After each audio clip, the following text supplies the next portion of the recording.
Welcome to the Coaching Revealed podcast series on leadership coaching. I'm one of the podcast hosts, Austin Matzel. In today's episode, Dr. Pamela Larde, Director of Education at the Institute of Coaching, interviews Dr. Richard Boyatzis, a renowned author, professor, and researcher specializing in leadership development and intentional change theory. The conversation delves into Richard's journey from studying physics and designing interplanetary vehicles to becoming a prominent figure in psychological research. He discusses his early involvement in psychotherapy for addiction and his shift towards studying people. Pamela's questions about Richard's core identity, his work, and the connection between his personal and professional life transitions to intentional change theory, where Richard emphasizes the importance of starting with a desired change, understanding sustained change, and embracing the power of dreams. Richard shares the 5 epiphanies or discoveries integral to intentional change theory, emphasizing the significance of a person's dream, the positive emotional attractor, real self in others' eyes, personal agenda, and experimentation. The conversation also touches on the limitations of feedback and the dosages and timing necessary for effective coaching. The interview concludes with a discussion on patience, understanding, and the careful avoidance of making assumptions about past experiences, emphasizing the importance of listening and sensitivity in coaching. Thank you for tuning into Coaching Revealed. Let's get started. So how are you doing today, Richard? Actually, pretty good. Just want to welcome everybody to this week's episode. We are today getting the opportunity to listen to Richard Boyatzis. And so we are going to hear a little bit about his insight, his experience, his background as it pertains to leadership, coaching, and some of his specific work. So just quickly want to give you a little bit of a background of who he is. He's an author and professor and one of the world's leading experts in leadership development and emotional intelligence. His research on human behavior has revolutionized management education and helped spawn a new industry of competency consultants, researchers, academics, and executive coaches. He's a distinguished university professor and the H.R. Horvitz Professor of Family and Business at Case Western University in Cleveland, and a professor in human resources at is that ESAID or ESADE? It's ESADE, but that role ended in 2020. So Okay. So he was. I was for 20 years in Barcelona, one of the top business schools in the world. So we're going to learn more about him in conversation here. And I have a couple of questions that probably would never be answered in a bio to begin with. So if you wouldn't mind indulging me in some of these questions, Richard, I'll go ahead and get started. Who is Richard Boyatzis? Tell me about the 15-year-old version of who you are that still fully exists today. Well, I was 100 pounds lighter, an inch taller, and had a lot more hair. I was absolutely enthralled with physics in a particular space. I was at that point enrolled in my first year of physics. Then I took another one, I think my first year of calculus, which I took another one all in high school. And then by the time I got to MIT to actually learn to design interplanetary vehicles, it was kind of a continuing role. So I was fascinated and very much of a nerd, and I think that's still the same. Although I'm not looking at outer space these days, as I like to say, I look at inner space, but I still think I'm very technical and very nerdy in many ways. In psychology, whenever you study something, it usually means it's something you have trouble with. So the fact that I've been studying emotional intelligence for all these decades suggests that it's something that is not as easy for me to come by. I think another part of it was, even back then, I like to think of it as playful, although a few of my friends and colleagues that I talked to from those days can actually use the label wise ass more than playful. But so this is interesting because in your answer, you've already answered 2 of the other questions that I had. Who are you no longer, or what parts of you are no longer, back then the same as now? But the other one, you kind of touched on it a little bit, so I'm going to still ask. But how does your work reflect who you truly are at your core? By the way, these are fascinating questions and ones that, of all the typical things that people ask, these are not usual ones. Right. Intentionally. Back to this issue. I think at my heart, at my core, as you said, I'm a scientist. I am forever trying to figure things out. And now, then the question ends up being the core is also figure what things out. Well, I have, even in high school, although nobody picked it up because I was so focused on the physics and the calculus and the technological aspects of it, that nobody thought about how social I was with all these bands, and I was in a lot of clubs, and the issue of the scientist and the issue of people's issues. Why? I mean, I spent a lot of the 70s doing psychotherapy with alcoholics and drug addicts and doing basic research on it because I was trying to figure out, how do so many people get seduced or let themselves fall into these addiction patterns that are so clearly dysfunctional? At one point, I was averaging, I think, 17 days of group therapy a month, because when you train therapists, the feds were paying me to train therapists around the country in these new techniques I developed that we used in addition to AA and medical treatment.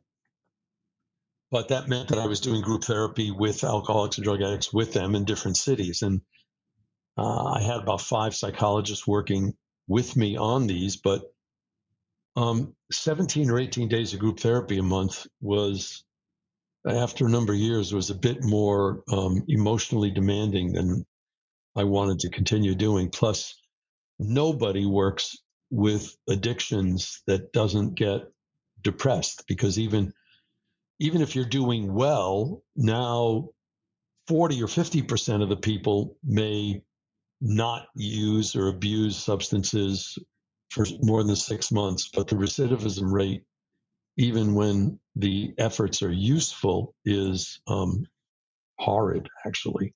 But that led me just to look for another phenomena that was multidisciplinary, because I was trained in a doctoral program at Harvard that was in the psychology and social relations department, which meant we had to pass all of our doctoral exams in social psychology and personality, clinical psychology and cultural anthropology and sociology. That's not so easy. I mean, when you got your doctorate and you went through all these academic things, everything is all about specialization. And Right. I mean, when I was running a research consulting company out of Boston for 11 years, we ended up, by the time I left, had about 110 people, most of whom had PhDs. So it was a fairly sophisticated operation. But the fact is that I never was introduced to as many nuanced different labels as when I entered academia full time. So all of a sudden people said, well, what kind of a psychologist are you? I said, I'm a psychologist. And they said, well, you're experimental. I said, yes. Are you industrial organization? Yes. Are you community? Yes. Are you clinical? Yes. Are you personality? Yes. And they'd say, you can't be all those. And I said, but I am. So the second part of my core that has to do with focusing on human relations, our relationships, and our how we handle ourselves, or what I like to say, emotions and relationships, all came together. And when I started what has been my lifelong mission, which is to understand sustained desired change at all levels, I'm working on what I aspirationally or arrogantly call my magnum opus, my new book that I'm attempting to put together 57 years of my work on intentional change theory. And that's looking at what enables sustained desired change from individuals to dyads to teams to organizations to communities to countries. Well, and that's a good segue into intentional change theory, because there are people who are listening who this is their first introduction to Richard Boyatzis. So how would you describe intentional change theory? Well, it starts with, why are you looking at change? And part of it is I believe that when any of us, either individually or, like I said, in our dyads, teams, organizations, communities, or countries, when we want to change, we want to change something. So, first of all, we start by saying, is it desired? Do you really want it? And to say you want to change because other people have told you, I have now all the way to not just behavioral longitudinal evidence, but even fMRI data to say that constitutes what in my theory is called the ought self, the imposition that others are giving you about your ideal self. And whether it's you should be thinner, or you should be more energetic, or you should be more of a team player, better at X, Y, and Z, whatever those are moments of literally imperialistic oppression. And although well intended, whether it's your parents or your grandparents or teachers or coaches, it may be all well intended, but at that moment, that person becomes a helping bully. That's key because even today, there are a lot of people who are doing coaching. So, and I think the Great Resignation has proved to us a lot of people think their jobs suck and they don't really care. So the idea with performance coaches that thinks that, of course, you want to improve your performance is ridiculous. So right away, you start to realize how subtle this issue of people imposing their agenda is and how oppressive it feels. The second characteristic of what I'm after in intentional change theory is sustained change. I don't care what you do next week or for the next 3 months. I mean, we know since the 70s that almost all leadership and management training in organizations, public or private, consulting or whatever, has a honeymoon period that a person changes some aspect of how they talk or act for 3 weeks to 3 months, and then it extinguishes. Yeah. I'm thinking of myself exercising.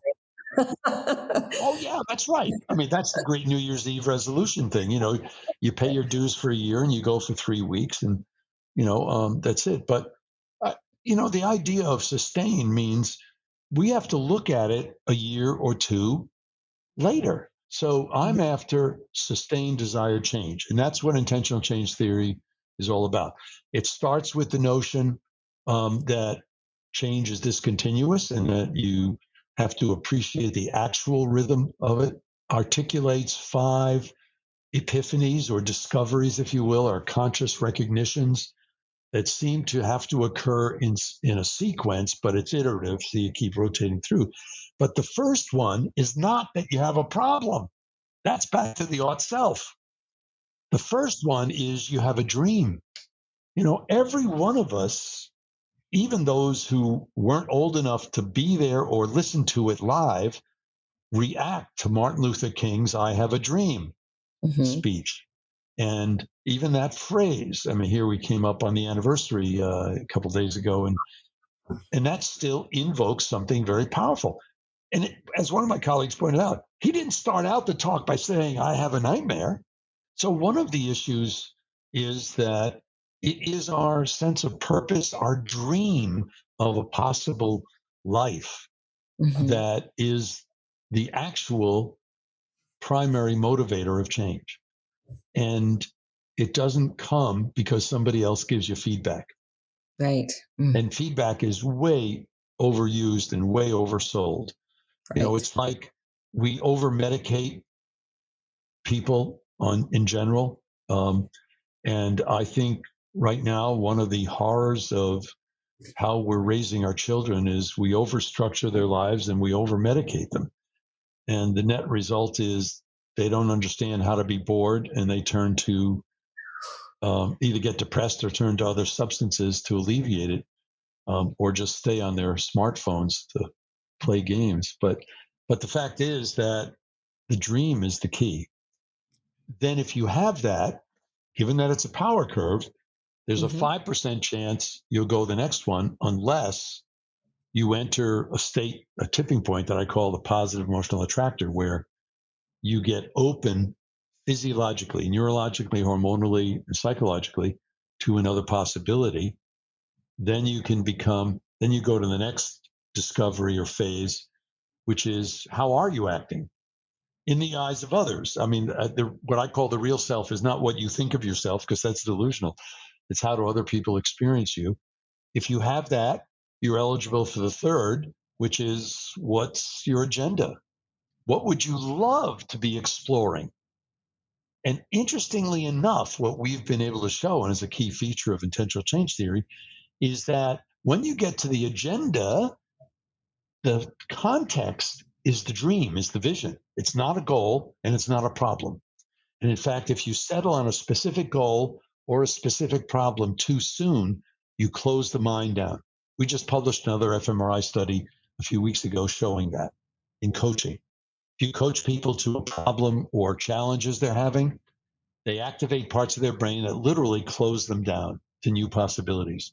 So that the agenda is, how do you get closer to your dream? How do you use in coaching language, how do you use your strengths to get there? What one thing might you work on? The plan, the agenda is not how do you fix yourself. It's how do you move closer to your dream? How do you use your strengths? If you have that, you're eligible for the next one, is where you start to experiment and practice. The medium of all this is, do you have key, what we call resonant relationships, which are caring relationships that help you through it all? And then your lever for your discussions are these moments of the positive emotional attractor, not getting people to wallow in the negativity.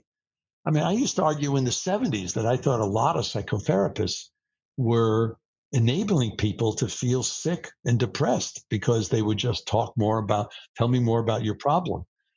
I mean, you have to acknowledge it. You can't deny the problem. But, after a few minutes of discussing it, if you don't shift the person's focus, they're in a downward spiral and they're getting more and more negative. Their mind is closing down and they're not going to learn. So I have a question. This is so fascinating to me. And one of the posts I saw recently on LinkedIn, it was a post about shifting from an approach of feedback. There was a lot of pushback on that, and one of the strongest opposers to that said that if we don't give feedback, we don't learn and we don't grow. And I'm curious to know what your response to that thought is, because a lot of people believe that. Yeah, they believe it because they want to tell other people how to change. They don't believe it because they're looking forward to feedback. I mean, almost everybody, if I can use a visual, at a moment during a performance review goes in and says to their boss, "Oh, yes, thank you for that feedback. That was very interesting." And you're covering your ears for those who can't see. Yeah, that's right. Sorry, I'm covering my ears. Actually, I was sticking my fingers in my ears. So what happens is, when you go into a moment in which you're going to get feedback, whether it's from your manager or your spouse or partner or your parents or your in-laws, that what you're basically doing is covering your ears because you really don't want to hear it. Most feedback is literally wasted because it's coming out of good intentions, but it's, again, being a helping bully. And bullying doesn't help. People dig in their heels. If the intent is to help the person change, if the intent is to vomit on them, or if the intent is to get revenge, or if the intent is to write them up to fire them, then feedback is useful. When do they really want feedback? Not because they should get it. It's like course evaluations after a semester course, or even after a workshop. Yeah, I mean, I use them, but the people that run I used to run consulting companies. Oh, feedback is really important.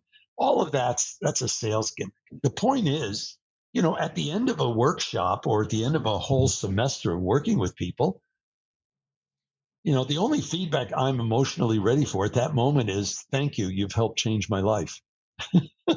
Or I'm really interested in spending more time thinking about X, or you opened my eyes to this possibility. That's what I want to hear then. Now, give me 5 days or 10 days. And if it's a workshop, if it's a whole semester course, give me a month. Then I'll sit down with the feedback and really look at it and say, what can I do to make it better next time? Or more specifically, what can I do for certain people to make it better next time? So, I think the issue on feedback is dose and timing. And the dose should be small. And the timing should be when the person really is ready for it. And that's where we have to be very sensitive to all of the social desirability. I would say if you have something to tell somebody that they should be doing differently, keep it to yourself. Because if you tell them without them asking you, they're not going to change anyway. Huge for relationships, whatever kind of relationship we're talking about.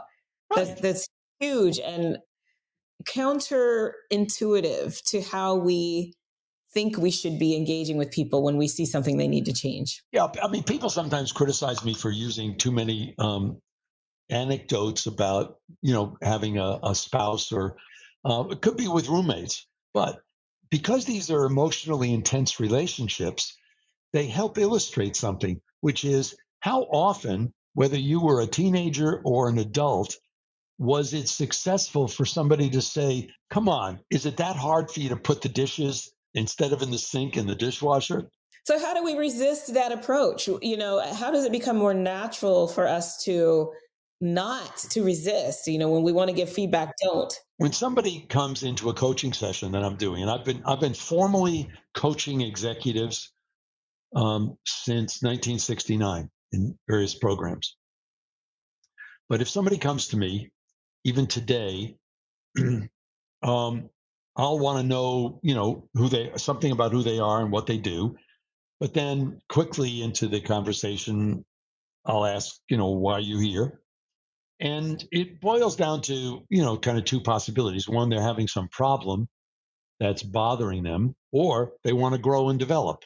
And we've actually called this hedonic versus eudaimonic. And when we use the term, Melvin Smith and Ellen Van Osten and I use the term coaching with compassion, we mean helping and attending to people, caring for them in either of these arenas, whether they're in pain or in trouble or suffering, or they want to grow.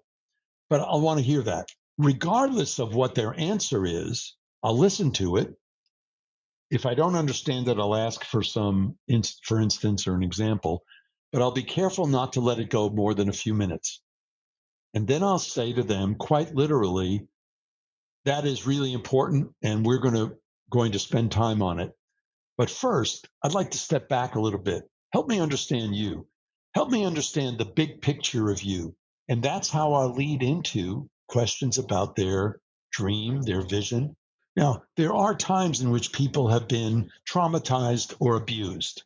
You're traumatized if you've been a victim of violence, assault, God help us, something as extreme as rape. It affects people's psyche, if not for decades, for their life. And so sometimes people have shut down dreaming. Again, psychological abuse, parental perfectionism, as well as parental abuse, can chase out somebody ever thinking that they can have a dream. But society does that to us too, especially if we look different than the majority. And I like to put it that way because although that could be a gender or race difference in the United States, in Nigeria, it's, if you're not Yoruba, you're in a minority group. So there, it's not race, it's the tribal affiliation. In China, if you're not Han, it's an ethnicity. So if you're different, visibly different than the majority or the people in power, you're going to have a lot more squelching of your dreams imposed. So for those folks, it may take more time. It's not just one conversation. And I've done this with presidents of companies where, if they'll give them some assignments and they'll work on a vision. It could take 3 months of us talking once every 2 weeks in a coaching session to get a good vision. But I'm not going to let them move ahead to anything else until I feel like they've really wrestled with what their dream is and been comprehensive about it. That's so important because there's a lot of cases in which we are a fast paced society, and so there's this impatience, and let's get to the next level, Right. whether that is the client or the coach themselves. Let's just move forward. And what you're saying is so important for a lot of reasons. The trauma, there might be fear, there might be just let's get this over with. For a lot of reasons, and I think that's part of our work as coaches is to help them see why you might not want to move to the next level. Um, Part of what you said, I mean, it's triggered a couple of things, and we're getting close to time, so I cannot bring out all of the things that have you've ignited in me. But there is a term called spirit murdering. I don't know if you're familiar with that, but you just described it perfectly. Patricia Williams, legal work, and she coined that term in the '90s. And really, original research was around young boys in schools and how their teachers engaged with them when they spoke about their dreams. And how the teachers would say, no, kids from your neighborhood don't do that. They don't play piano. They don't play tennis, And so that is such important work for coaches to be able to identify when somebody is responding to having experienced spirit murdering, if we're going to use that term. And I would say, Pamela, we have to be very careful here, because right now, one of the consequences of people getting overzealous about this is they're making assumptions that other people are traumatized. Yes. So not every Black person has slavery in their heritage. Right. And a whole lot of us whites have slavery in our heritage. So, and I'm not saying that there's anything at all defensible or even excusable about such an abhorrent practice. Of course, there isn't. And if you have been a victim of it, it is going to have a long tail of a lot of various subtle and not so subtle messages. But and you can apply that to almost anything going on today. Yes. So one of the things we have to be careful about is, I think we have to be sensitive to and listen for, and maybe even just ask people direct questions at the appropriate time to find out if there are these past messages that you've been subjected to. And I think that historically, we were insensitive to these things in most cases. Right. But like this issue of the assumption that you want to get ahead and get promoted in your job, that's an assumption. I've had that assumption placed on me. When I first got my first faculty position, one of my friends said, well, good. Now you can start dressing like a professional. I've been very casual in my dress. Most of my professors always have been, so that you can climb the ladder and become university president one day. I have no desire to become anybody's university president. But to her, this is what elevation, and she's a coach, this is what it looks like when you climb the academic ladder. Yeah, that was her issue. That was her issue. I mean, look, I think these are the issues that we as coaches have to consider. It's one of the reasons why I think coaches have an obligation to not just look at themselves and to focus on their mindfulness, on their emotional self-awareness, their emotional intelligence, but also, to use supervision to continually monitor it, because we slide into these things that we then take on as assumptions about other people. And today, we are so bad, and it's not just in America. I've been in 6 countries in the last year, and every country I go in, people are weaponizing labels. That's a whole other conversation, but that is so true. Yeah. So all of that is imposition. So, and the thing is that coaches are contagious. Our emotions are contagious. And we've known that neurologically. And that if you're in a position of responsibility, like a coach or a parent or a manager or a leader, you're more infectious. So that means that you have a responsibility to be in touch with your degree of stress, your degree of renewal, your degree of pathos, your degree of hope, or futile to your degree of feeling the joy of life. Right.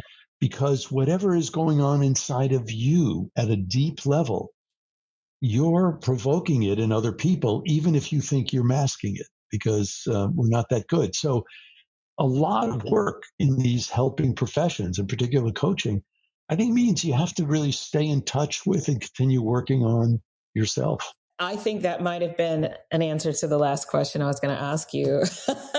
It was just, you did. I mean, I was going to say, if nothing else that you've said today sticks, what is the one thing that you hope people will come away with today? And if that was the answer, we can sit with that. But if you have something else. No, I think, well, it's in part, pay attention to yourself and use these techniques. I mean, right now, coaching supervision is hot. I mean, when I was training to be a psychotherapist, everybody assumed you'd have to have your own therapy groups to kind of periodically check on your own stuff.